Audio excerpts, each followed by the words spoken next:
So Chapter 7, Alkenes, is a very brief introduction, because alkenes you will learn about reactions, but that doesn't start until the next unit, which is the final unit. So Chapter 8, 9, and 10 is going to be on the final exam.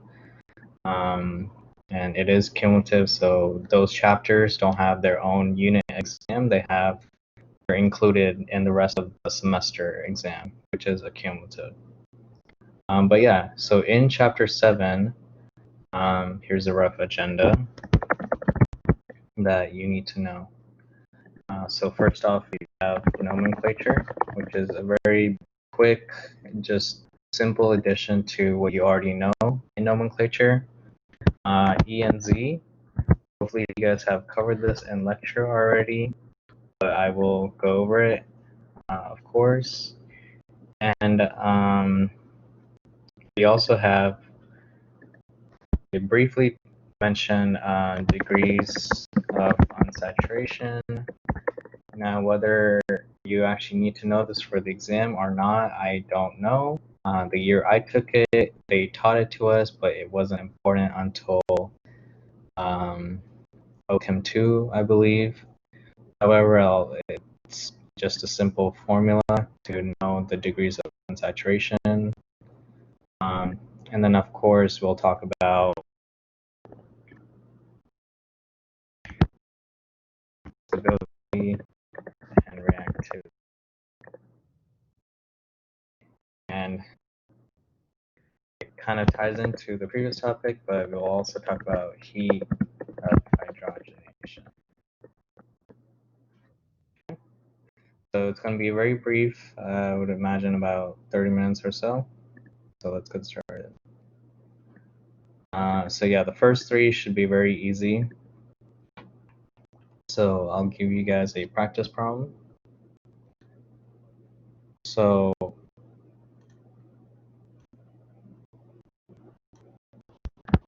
nomenclature. Let's say you have a structure like this.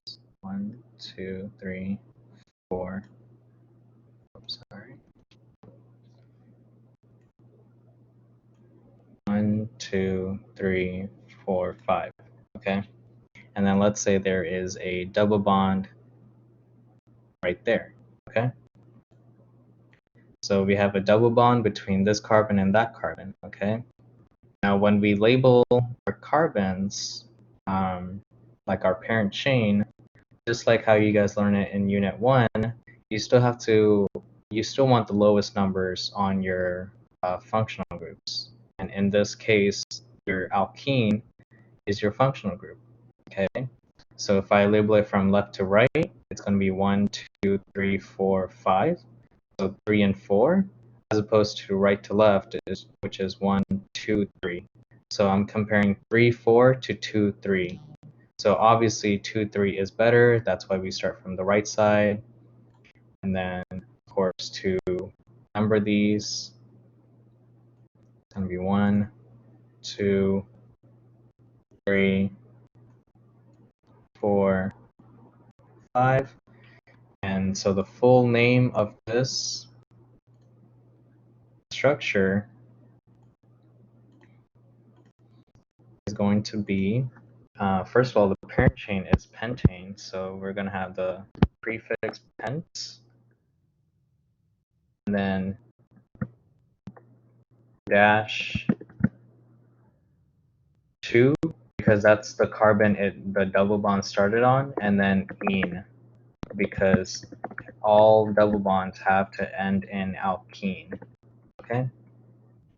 So normally, this is 5 carbon is pentane, but because it's an alkene, we have to add the ene. And then when the double bond is on a carbon other than the first carbon, if there's a double bond on the first carbon, we just say pentene. Okay, we don't have to put 1-ene or anything. If it's on a carbon other than the first carbon, like like such as 2, 3, 4, 5, you have to put that number in between the parent chain. So pent dash 2 dash ene. Okay, and we only put 2. We don't put both 2 and 3. Okay, and we don't only put 3. We only put the lowest starting carbon that contains a double bond. Okay.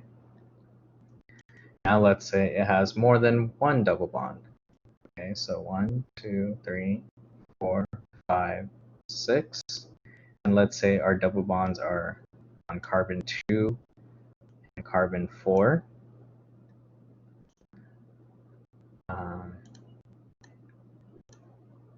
So this is carbon 2, this is carbon 4. And of course our parent chain is hexane.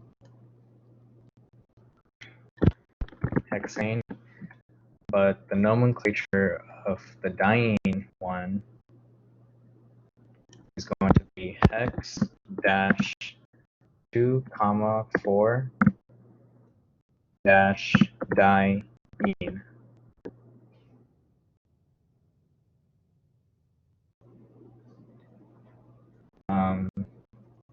At least that's what I think it is. But yeah, if you have 2 double bonds, you can put di and then ene, and then of course, when you have the same substituents, you differentiate that by putting a comma in between. But yeah, so it should be pretty straightforward.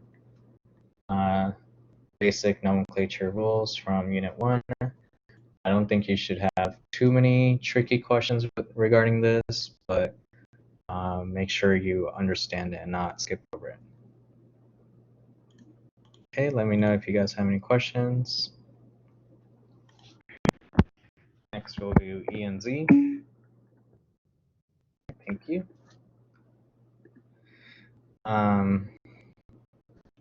So it's honestly pretty straightforward. It's just a different name. E means trans, and Z means cis. So hopefully you guys know how to differentiate when something is trans and when something is cis. Okay. Let me see if there's anything else in particular in E and Z you have to know.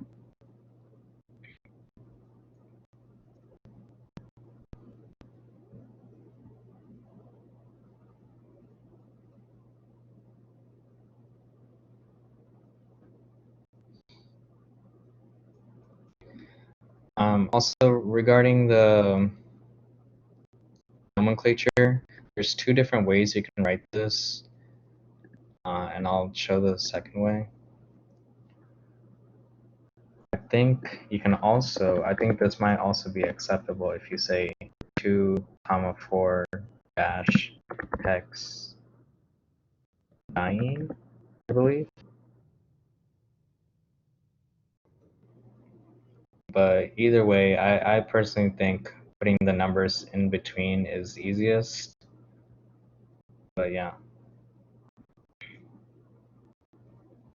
So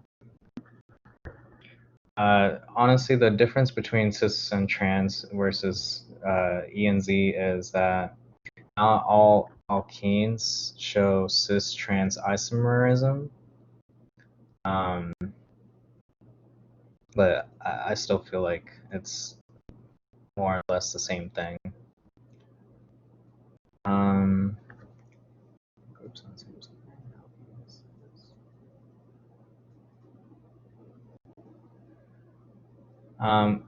Well, okay. The main difference that I'll say is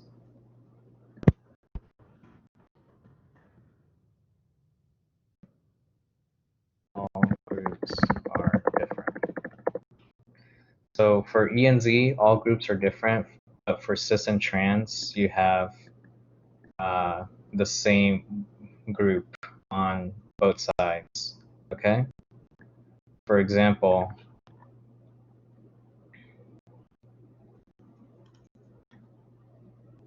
if I have a double bond, I have a hydrogen here and a hydrogen here. And then let's say I have a chlorine and a bromine. Okay. So in this case, sorry, I don't know if that's clear to tell, but that's bromine. But this is going to be trans. But if we have this, where we have hydrogen here, chlorine here, and instead of hydrogen, we just have a methyl, so CH3, and then bromine again. This would be E. So this is trans, and this is E. Okay. Let me write that. This is trans. This would be E. Okay, and then same thing for cis and Z. Just using hydrogens on the same side, and then using all different groups on for Z. Okay, but the concept is relatively the same. It's just the substituents. Okay. If there's no questions, I'll move on to degrees of unsaturation.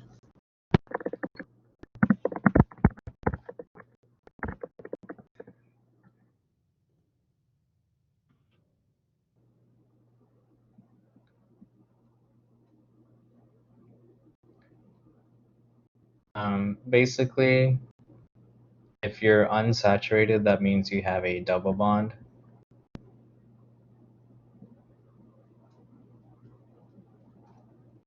And if you have no double bonds, you are saturated. So let me also write that down quickly. So single bonds equals saturated, double bonds equal unsaturated. Okay. And we use degrees. We have a formula to calculate how many double bonds a structure can hold based on the molecular formula. Okay. So here is the formula.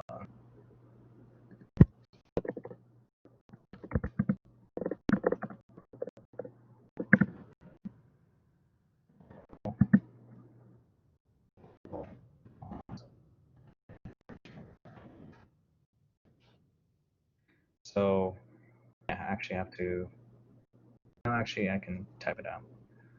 Okay, so it's carbons, which is, I'm going to denote as C times 2, and then plus 2,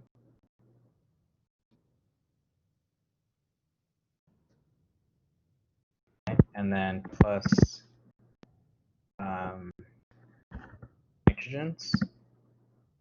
So any nitrogens in the formula, you add them into this number, and then you subtract by hydrogens, or rather, okay, you subtract by halogens, which is X, and you subtract all hydrogens as well, okay? Now, there are different formulas, but this is the one that I use. This is the one that a lot of people use, or some professors rather. And then this is all divided by 2. X is halogen.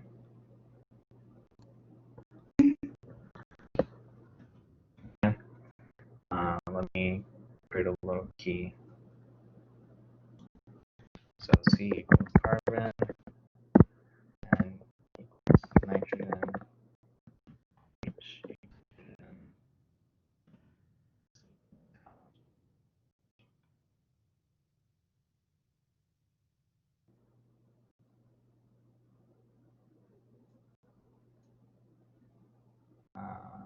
I'll put it right here.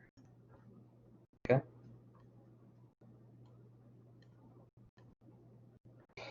All right, so any questions on any of these three concepts right here? These should be fairly quick and easy, so you can get to the more harder stuff. Okay, and like I said, I'm not sure how much you guys will use this. These two are more likely to be used because they're quick to test your knowledge on. This honestly isn't important until OCHEM 2, so make sure when you get to OCHEM 2, you guys will remember this. Of course, you will relearn it, but yeah. However, that does not mean do not ignore this. Yeah. Okay. Okay, so now alkene stability and reactivity. Okay, so let me just first say that alkene stability and reactivity in this sense are, they do have a inverse relationship, but that does not mean in OCHEM that stability and reactivity is always going to be have an inverse relationship. Most of the time that you do see it, it does have an inverse relationship. But sometimes when they ask for like SN2 reactivity, that kind of also hints that SN2 like stability. Like, so what conditions helps SN2 go forward? Okay, so stability is a loosely term that can be interchangeable. Well, not interchangeable, but each problem depends on the situation. Okay, so I'm gonna draw alkene stability. So alkene stability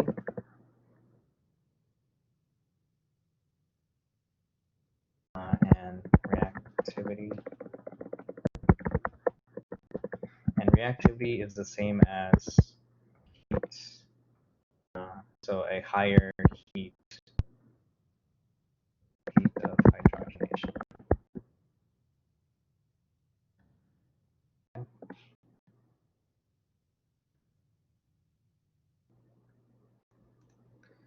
All right.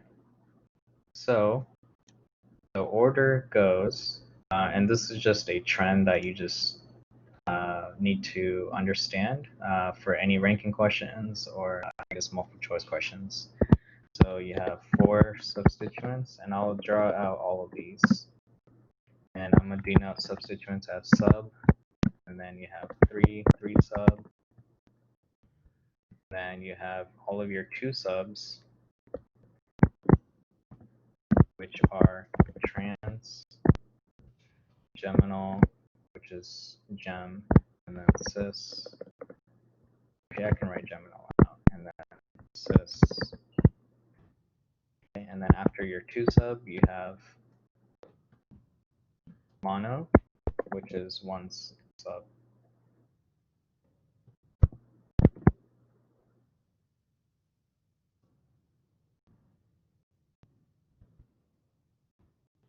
Okay.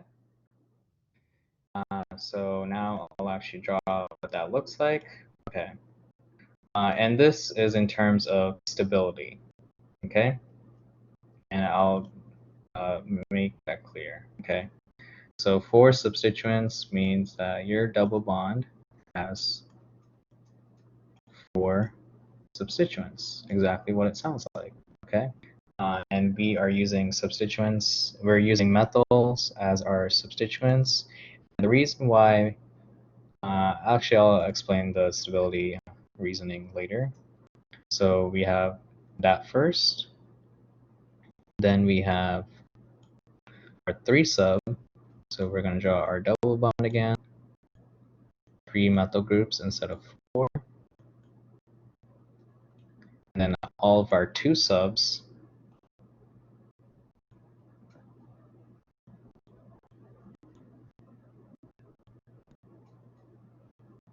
so the first one we have is trans. You guys know what trans looks like?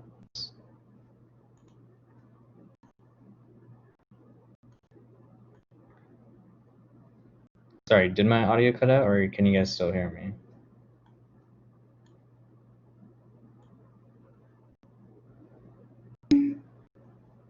Okay.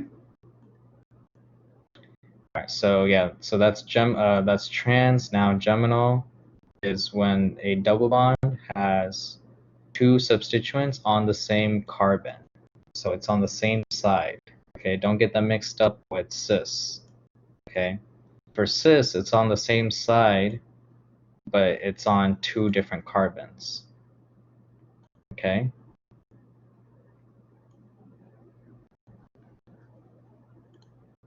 So once again, this is trans, geminal is gem, and then cis. Okay. And lastly, we have our one sub. It's just one methyl group on one side. Okay. So this is the most, this side is the most stable. This side is the most reactive. Okay. Now, if you are the most active, you are also going to require a lot of heat. Okay. So highest heat of hydrogenation. And that should make sense because if something is really reactive, it's going to produce a lot of heat.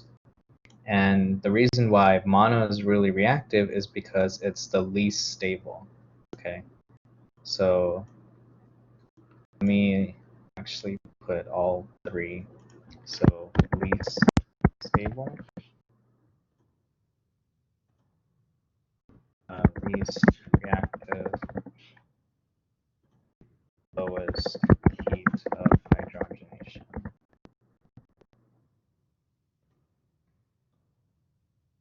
Okay. So make sure you don't get these mixed up, okay? Of course, when I'm talking about the left side, I'm talking about four substituents, and of course, when I talk about the least and most and highest heat of hydrogenation, I'm talking about mono. Okay. All right. Obviously, it won't always be as simple as just these. It will be in a much larger compound. Still look for your double bond and look for your substituents on your double bond, and that should give you the answer on how to rank these. Okay? Any questions on this?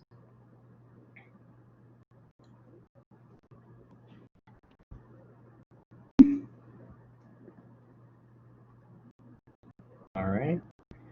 I'm trying to see if there's anything I missed in the PowerPoint.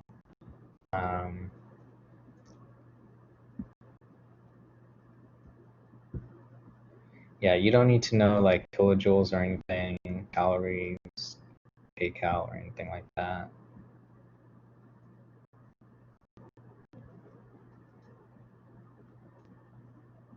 Right, okay. So last thing I wanted to talk about is why having more methyl groups makes a double bond more stable. And then we can wrap it up. So this is a kind of a OChem 2 concept that you'll explore a lot more in OChem 2, but I guess they're introducing it here. And I'm not sure if it was quite covered in literature, but basically methyl groups are considered electron donating. So let me write that down. Methyl electron donating groups, also known as EEG. So methyls have electrons that they can donate directly to the double bond. And this is also why a carbocation thrives best in a tertiary as opposed to a primary carbocation. Okay? Excuse me.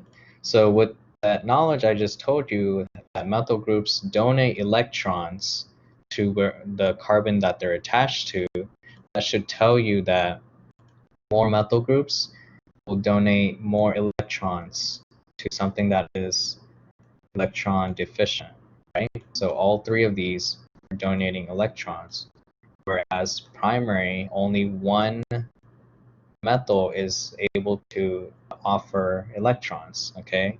So when you have three people donating electrons versus one person donating electrons, this is obviously going to help stabilize that center carbon that is lacking electrons much more effectively than one person helping out a carbon that's electron deficient, okay?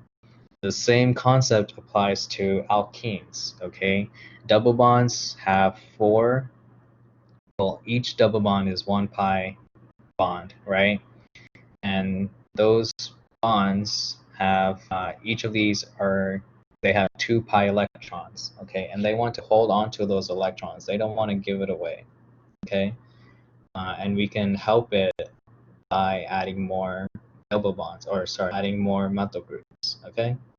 So just like this, imagine blue arrows going to the center of each of these, okay?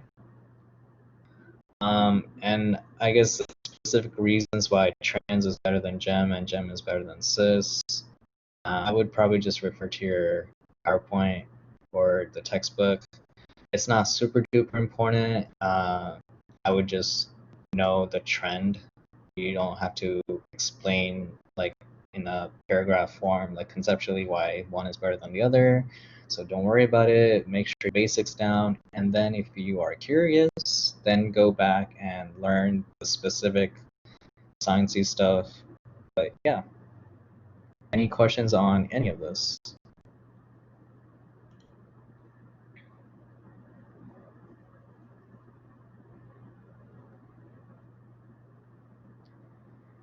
Should be fairly straightforward. Chapter 8 is when we add reactions. That is when it gets slightly more complicated because you have to know like mechanisms and uh, reagents, and there's going to be a lot of reagents in the final third of class. But I won't start that until after your exam. So even though technically next week you guys will start chapter 8, um, in the weekly review, I won't start it until after. And we got at least like a good month before you guys have exam. So I think a month is fine to cover chapter 8, 9, and 10 if we do one each week. All right, but yeah, next week, if you guys are still in the process of studying, or if you guys haven't started studying for OCHEM yet, that's fine. You have a week and a half, or about a week. So I would say at least start studying by now. Make sure you review all the YouTube PowerPoints, or not YouTube PowerPoints, YouTube videos of past weekly reviews. And then come to next week with questions, so you guys can utilize this time. It won't necessarily be a formal review where I have a lesson planned. It just kind of depends on what you guys want. Just type in a topic and I'll go over it, or bring questions and we can go over it. All right, sound like a plan?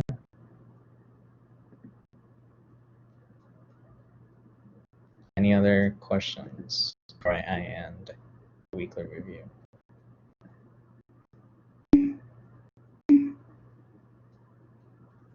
Yeah, no problem. Thanks for coming. All right, if there's no questions, I will end it. I will see you guys next week. Have a great week.